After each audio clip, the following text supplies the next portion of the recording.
nema probijenja, a ovdje su dozvolili 0,3 do probijenja.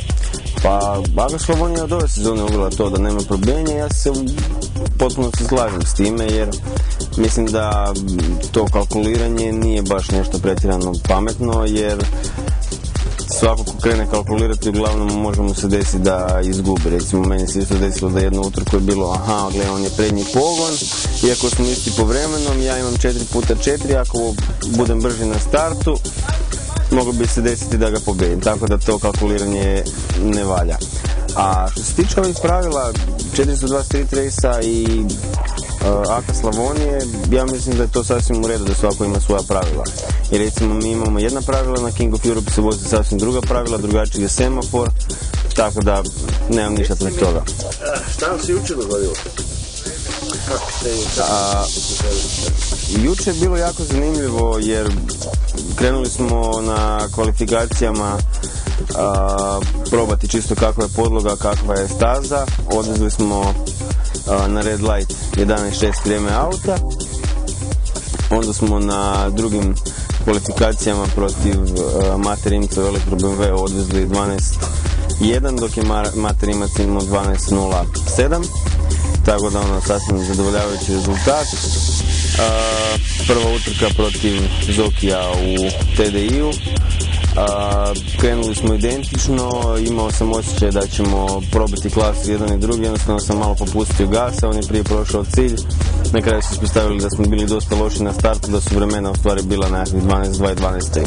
Pa ja se nadam da danas ću biti puno bolje nego jučer, da makar neću ispasti u prvom krugu, a koliko vidim čak nema ni puno automobila, znači da se neko od konkurencije nije ni pojavio, tako da nekakvih 10 automobila, ja se nadam da bi mogli među prva 3 dana ući. A idemo pun gas, tako da ćemo vidjeti, možda se nađemo u klasi 11. Šta planirate za ovu godinu? Znači se spraviti na svi utrka?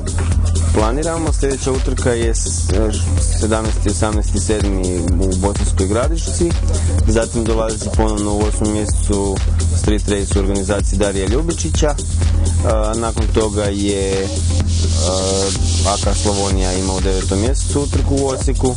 Ali imate neke planove za doradu eventualno za prelazak u klasu 11? Pa u planu je spustiti tih nekakvih pola sekunde koliko nam konstantno fali s tim automobilom. Razmišljali smo za nagodinu da bi mogli nekakvih 50-60 konja još dodati autu i sa tih 1670 kg koliko auto trenutno ima spustiti ga na nekakvih 1400 olakšavanjem sa recimo dijelovima od ugljičnih vlakana, da recimo uđemo nekakvih 11 sekundi. Mislimo da sa nekakvih 600 konja i 1400 kg bi mogli komodno voziti niskih 11. Pa ja i moj otac smo već od nekakve moje 7-8 godine krenuli voziti utrke kartinga i tu se rodila nekakva ta ljubav prema oktanima, prema utrkivanju i znači nekakav logičan slijed je bio preći nekakav automobilistički sport. Tako smo odlučili da ćemo se voziti Nissana 200SX-a za Street Race i tako smo krenuli. Prvi puta smo se pojavili 2008. u Grobniku. Tu uglavnom rezultati nisu bili nešto baš najbolji, ispali smo već u prvom krugu, ali bili smo zadovoljni s vremenom koje smo postigli. U kojoj klasi? Krenuli smo u klasi 14, probali smo u klasu 13.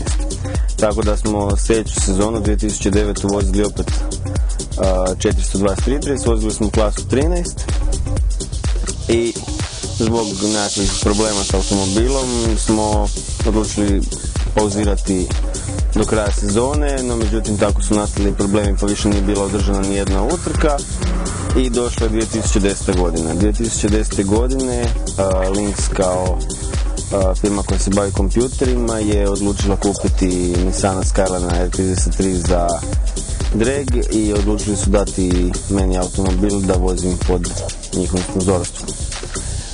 Već na prvoj utrci smo ostvarili drugo mjesto u klasi 11, što je bilo onako veliki poticaj za nas.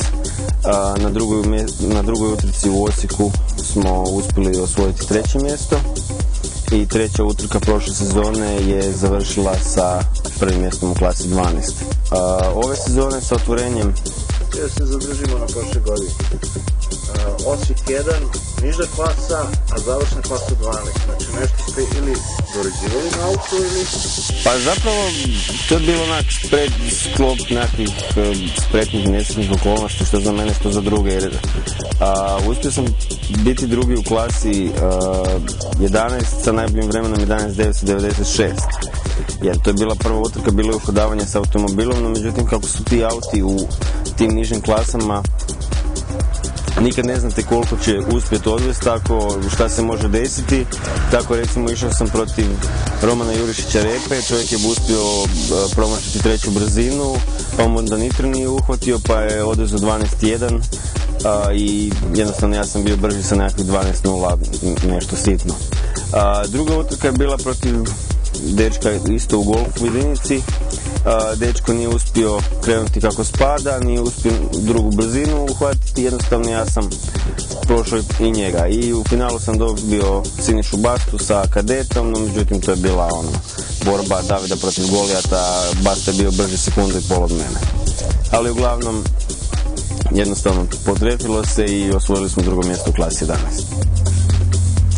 Ja bih se htio zahvaliti Linksu koji je omogućio meni da vozim njihovog Nissana Scara na R33, znači gospodinu Denisu i gospodinu Vedranu koji stoje za cijelog projekta.